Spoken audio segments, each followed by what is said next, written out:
Sir असे curd आहे, पण ह्या कर्डांना आहे का जुलाब लागते. तर 1 ते 15 दिवसाचं कर्डाचं नियोजन कसं करावं, त्यांना दूध किती पाजावे आणि दूध किती टाईम पाजावे सर, याचं नियोजन करावे. सर ह्या शेळ्यांना दूध कमी येतं, त्यांना पुरत नाही, मग त्या ह्या कार्डाला दूध कसं दिसतं देता येईल, कशाच दूध द्यायचं, कृपया याच्यावर मार्गदर्शन करावे. अतिशय महत्त्वाचा प्रश्न आहे हा, कारण हे तर खरं उत्पादन आहे आपलं. आलं का लक्षात तुमच्या? तर मी मुख्य मुद्द्याकडेच वळतो ताबडतोब. शेळी व्याल्यानंतर पिल्लू 1 तासाच्या आत दूध पिणं आवश्यक आहे आणि भरपूर दूध पिणं योग्य नाही. लक्षात ठेवा, मी बऱ्याच काही गोष्टी तुम्हाला सांगतोय, पुन्हा पुन्हा सांगतोय. हे जवळजवळ 16वा 17वी वेळ आहे माझी सांगायची, पण तरीसुद्धा तुमची पिल्लं मारतात. हे विशेष वाटतं मला. काय कारण असावं याचं? तर पिल्लू जन्माला आल्यानंतर 1 तासाच्या आतमध्ये पिल्लाला दूध पाजायचं आहे, परंतु उचलून नाही. नीट लक्ष द्या, या गोष्टी तुमच्या लक्षात आल्या पाहिजेत. पिल्लू असं हातात उचलून धरून जर तुम्ही असं त्याच्या तोंडात थान दिलेला असेल, त्याची जर मान अशी खाली असेल, तर पिल्लू तुमचं जगणार नाही. नीट लक्ष द्या. कारण ते दूध त्याच्या पचनसंस्थेमध्ये न जाता ते दूध असं झाल्यानंतर, लक्षात ठेवा, त्यांनी तोंड असं केल्यानंतर 3 झडपं असतात. 3 त्यामधली एकच झडप चालू राहिलं पाहिजे आहे. डायरेक्ट दूध जठरमध्ये गेलं पाहिजे आहे. आणि ज्या वेळेला पिल्लू असं वर मान करून उंचवून पेतं ते,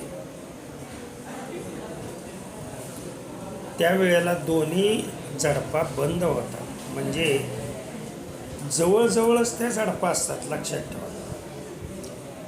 म्हणजे मोठं पोट आणि पडदे पोट असतं. लक्षात ठेवायच्या गोष्टी त्या दोन्हीच्या जे झडपा आहेत त्या बंद होणं आवश्यक आहे. आणि असं तुम्ही खाली मान करून त्याला दूध पाजल्यामुळं पिल्लू 1-2 दिवस जगतं, 3ऱ्या दिवशी खलास. पहिली चूक ही होऊ द्यायची नाही. आता पुन्हा दुसरी, ही दूध पाजतानाची मी सांगितलं बरं का. कास, आडर शेळीची स्वच्छ धुतली पाहिजे आहे. चिळ फोडायची. चिळ फोडताना गौरी घ्यायची. गौरी, आणि त्या गौरीवरती इकडच्या 2 धारा आणि इकडच्या स्थानामधल्या 2 धारा पिळायच्या. आणि मग पिल्लू तोंड वर करून असं, पिल्लू तोपर्यंत 1 तासामध्ये उभं राहतं. आणि पिल्लू उभं राहिल्यानंतर हा प्रॉब्लेम बिटलच्या शेळ्यांच्या बाबतीत जास्त येतो बरं का. कारण बिटलच्या शेळीची कास असते खाली, अगदी पार जमिनीपासून एवढीच, आणि ते पिल्लू असं खाली मान करून असं पितं. आणि त्याच्यामुळं हा प्रॉब्लेम येतो. बिटलची पिल्लं जवळजवळ देशीची मारतात, शेळीची कुठल्याही असू द्या, खाली मान करून पिल्लू पिलं की ते जास्तीत जास्त 2 ते 3 दिवसाचा साथीदार असतो. त्याच्यामुळं पिल्लू जर उठून उभा राहत नसेल तर पिल्लू असं खाली, हाताच्या खाली असं कासाच्या खाली असं धरायचं. त्या स्थानाचं तोंड त्याला असे मान उंच करून त्याला पेता आलं पाहिजे. लक्षात ठेवा. आणि मग त्याची मान अशी 1 जणांनी वरती करून त्या ह्याला लावायची. हे मेंढीच्या पिल्लांना हे करावं लागत नाही. मेंढीची पिल्लं तुम्ही एकाच वेळेला शेळी येऊ दे आणि एकाच वेळेला मेंढी येऊ दे, मेंढीचं पिल्लू 10 मिनिटाच्या आत उठून प्यायला सुरुवात करतं. आलं का लक्षात. आणि कासमध्ये त्याची स्थानं लहान असतात त्याच्यामुळे ते असं वर करून पितं. परंतु हे उठायलाच त्याला जवळजवळ 1 तास लागतो. आणि दूध पिलं नाही म्हणून तुम्ही चुकीच्या पद्धतीनं असं हातात धरून त्याला त्याच्या तोंडात ठाण देता. त्याचं तोंड खाली असतं, ते दूध पितं. पण पिलेलं दूध जठरमध्ये जायला पाहिजे आहे ते चुकीच्या ठिकाणी जातं आणि तिथं त्या रक्ताच्या गुठळ्या तयार होतात. लक्षात ठेवा. आणि ती तयार झालेली गुठळी जंतूंची लगेच वाढ होते, कारण मूळ जंतू त्यामध्ये असतात. लक्षात येतात का बघा या गोष्टी. आणि जेवढे पाहिजे तेवढे जर बॅक्टेरिया त्यामध्ये नसतील, जीवाणू जर नसतील जठरामध्ये, तर वाजवीपेक्षा पाजलेलं दूध ह्याच्यासुद्धा गाठी होतात, स्पंज तयार होतात, असे स्पंज. आणि ते काही दूध पुढं जाऊ देत नाही. त्याच्यामुळं पिल्लू पहिला दिवस दूध पितं. तुम्ही भरपूर पाजल्यामुळं काय परिणाम होतो. त्याच्यामुळं दूध किती पाजायचं आहे, पहिल्यांदा त्याला 100 ml पाजायचं आहे. पुन्हा शेळीच्या कासाला पिशवी घालायची. लक्षात ठेवा, पिशवी घालायची आणि पिल्लू तिच्या शेजारीच राहू द्या, की जेणेकरून त्याला पिता नाही आलं पाहिजे. त्याच्या शेजारी ह्याच्यासाठी ठेवा, वेलेल्या शेळीच्या कासेला पिल्लू पेल्यानंतर 3 तास पिशवी पाहिजेच. लक्षात आलं का. ते पिल्लू मस्त धडपडतं पिण्यासाठी, पण त्याला काय स्तन सापडत नाही, परंतु त्या फिरण्यामध्ये त्याचा व्यायाम होतो. ध्यानात आलं. आणि आईला आणखीन दूध पिल्लू आपल्या जवळ असल्यामुळं खात खात खात खात पाना सोडतो. ह्या गोष्टी पुन्हा पुन्हा मी सांगणार नाही.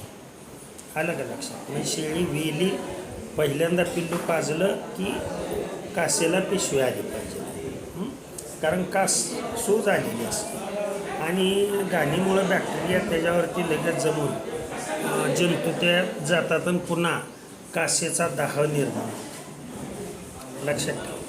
म्हणजे त्याला मास्टायसिस म्हणतात. तर हे घडू नये याच्यासाठी हे सांगितलं. पुन्हा 3 तासानंतर पुन्हा धुवायची आवश्यकता नाही. 3 तासानंतर पुन्हा पिशवी काढायची, पुन्हा 100 ml पाजायचं. आणि आता मात्र शेळी काय करा, पिल्लापासून दूर करा. म्हणजे दिवसा समजा सकाळी शेळी वेली असेल तर 7 वाजता जर तुम्ही त्याला 100 ml दूध पाजलं तर ते 10 वाजेपर्यंत आईजवळच राहतं. ध्यानात आलं की तुमच्या 10 वाजता त्याला दूध पाजायचं. 1, 1:30, 2 वाजेपर्यंत काही करायचं नाही.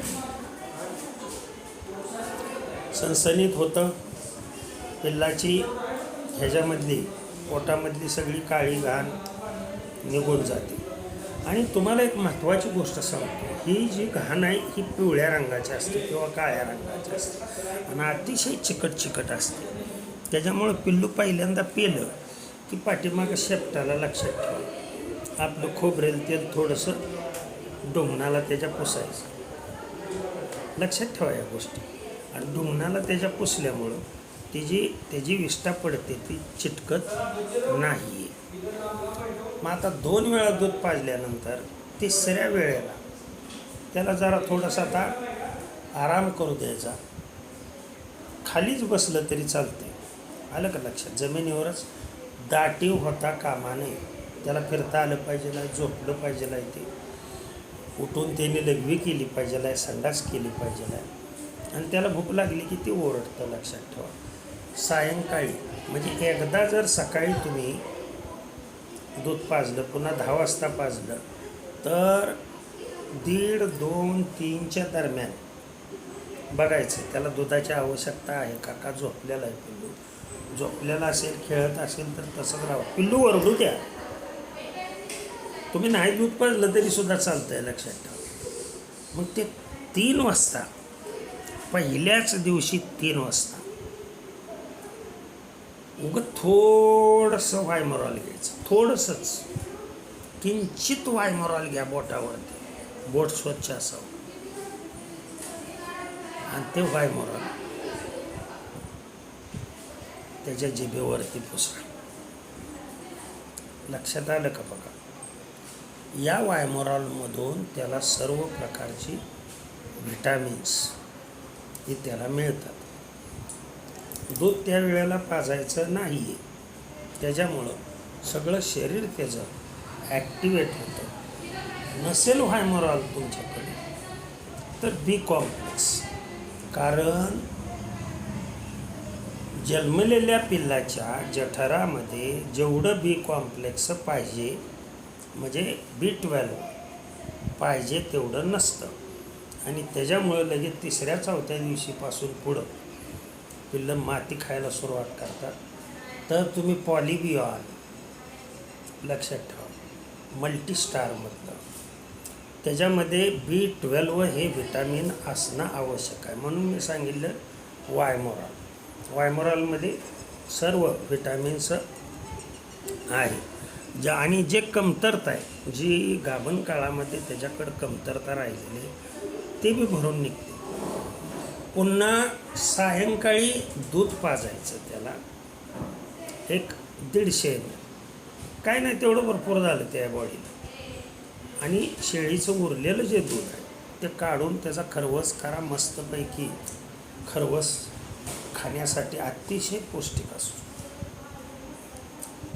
पहिल्या दिवसाचं झालं. दुसऱ्या दिवशी तसंच सकाळी उठून, आता शेळीला काय करायचं, पिशवी, वेलेल्या शेळीला संध्याकाळी दूध काढलं की पिशवी घालायची, कारण स्थानामध्ये दूध साठल्यानंतर आत गुदगुदू करतं, त्याच्यामुळे शेळीला घाण सवय लागते कुठली ती मी सांगतो तुम्हाला. ती काय करते, अशी वाकडी तोंड करून स्वतःचंच दूध स्वतः प्यायला सुरुवात करते. तर ही सवय लागू नये म्हणून पिशवी, प्रत्येक शेळीला पिशवी पाहिजे आहे. कासला अशी पिशवी वरती गाठ बांधून द्यायची, मग तिला पिता येत नाही आणि दुसरं पिल्लू विकून हे होत नाही. आणि महत्त्वाची गोष्ट, ती शेळी जरी घाणीमध्ये बसली तरी बॅक्टेरिया किंवा जीवाणू त्या कासेला लागत नाहीत, आणि परिणाम हा होतो की मस्टायसिस कधीही त्या शेळीला होत नाही. मस्टायसिस झाला की तुम्ही दुधाला 50% बॅकला आला हे लक्षात ठेवा, हे विसरू नका. त्याच्यामुळं ही काळजी घेणं फार महत्त्वाचं आहे. पहिला दिवस झाल्यानंतर दुसऱ्या दिवशी मी सांगितलं, दुसऱ्या दिवशी 3 टाईम, एक टाईम सकाळचं. आता जरा थोडीशी भूक वाढलेली असते तिची, 150 ml सकाळी. लक्षात ठेवा, 150 ml दूध पाजायचं, बाकीचं सगळं दूध काशातलं काढून घ्यायचं. दुसरं जर एखाद्या पिल्लाला आय नसेल तर त्याला, किंवा कमी पडतं तर त्याला पाजा, परंतु ह्या पिल्लाला नाही पाजायचं. हे 1 वाजता ओरडलंच पाहिजे, 1 वाजेपर्यंत ओरडलंच पाहिजे आहे दुधासाठी. पहिले 3 दिवस वळीन असं करायचं, म्हणजे त्याची पचनसंस्था व्यवस्थितरित्या राहते. लक्षात ठेवा. आणि तिसऱ्या दिवशी सांगतो, सकाळी रात्रीच जिरं आणि ओवा, 1 चमचा जिरं आणि 1 चमचा ओवा रात्रीच पाण्यामध्ये, ग्लासभर पाण्यामध्ये भिजत घालायचं. हे 2 सांगितले मी पदार्थ. आणि सकाळी त्याचा चांगलं चिबलून असं आर्क काढून त्याचा ते पाणी गाळून घ्यायचं, जिऱ्याचं आणि ओव्याचं. आणि त्याच्यामध्ये ग्लासभर पाणी आहे बरं का, लक्षात ठेवा. 1 अर्धा चमचा हिंग टाकायचा, हिंग. आणि ते पाणी कोमट असावं बरं का, थंड नसावं. तो 2 ml फक्त हे पाणी 3ऱ्या दिवशी द्यायचं, एकदाच द्यायचं फक्त. पुन्हा 7व्या दिवशी द्यायचं एकदाच, ते बी सकाळी सकाळी. लक्षात येतं आहे का? आणि पुन्हा 14व्या दिवशी द्यायचं. ह्या अवस्था आहेत, लक्षात ठेवा, जंत वाढण्याच्या आणि त्याचं प्रमाण कमी जास्त होण्याच्या. आणि इकडे 3 दिवसाला 4 दिवसाला पिल्लाला दररोज सायंकाळी दूध पिलं की 1 ml वायमोरॉल द्यायचंच. म्हणजे ते पिल्लू माती खाणार नाही. विटॅमिन्स मिळाल्यामुळं त्याचं पूर्ण शरीराचं जे कार्य आहे ते व्यवस्थितरित्या राहू शकेल. आता बऱ्याच जणांचा हा प्रश्न असतो की सर, शेळ्यांना दूध कमी आहे. तर शेळ्यांची 2 महिन्यात, शेवटच्या 2 महिन्यामध्ये जर तुम्ही काळजी व्यवस्थितरित्या घेतली शेवटच्या 2 महिन्यामध्ये, तर कोणत्याच शेळीला कधीच दूध कमी होत नाही. खुराक मात्र शेळीला काय ठेवायचा, वेलेल्या शेळीला खुराक काय ठेवायचा हे मी पुढच्या व्हिडिओमध्ये सांगतो. ओके. रामकृष्ण हरी, विठ्ठल केशव.